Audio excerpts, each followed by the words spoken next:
Well, in terms of tourism, I'm actually rather hopeful that there might be a Brexit dividend for the island, because we've seen a devaluation of the pound, which means that actually it's more expensive to go on foreign holidays for English people, but it's also cheaper for foreigners to come here. So, I mean, frankly, if we can't attract some of that increased market to the Isle of Wight, then we're not doing our jobs properly, and I would work as an MP with the council to do everything we can to try and grab some more of those tourist pounds. I think something else we can do, which actually I was only out doing the other day, is you know, what attracts people to our island. I'm standing here by an incredibly beautiful stretch of beach. I mean, it's almost comically beautiful, and one of the reasons it's beautiful is because of volunteers who come out all through the year, you know, the freezing cold of winter and the nice days of summer, picking up litter, clearing that litter up, taking it away. I was out with some of them down on Shanklin Beach only this week.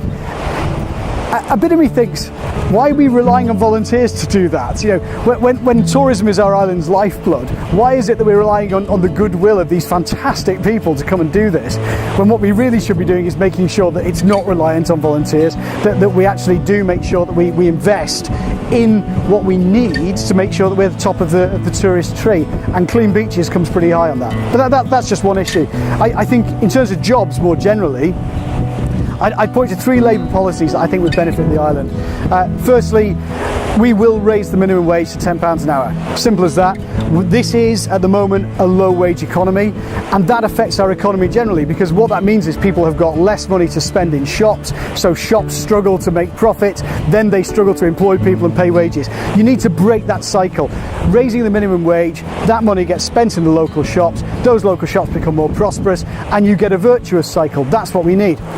Second policy I'd point to is the end of 0 hours contracts. The Labour Party has said these are exploitative, and they are. We need to bring back security to work. What I find sometimes a little frustrating is that a generation, my parents' generation say, who benefited through their entire working lives from secure employment, good pensions at the end of that, early retirement often, are now voting for a party which is stripping every single one of those benefits away from our young people. It's saying you have to work till you die.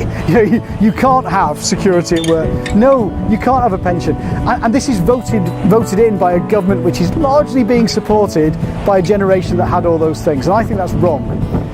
So we'll end 0 hours contracts. And the third thing that I'd point to is we've got a policy of the National Investment Bank.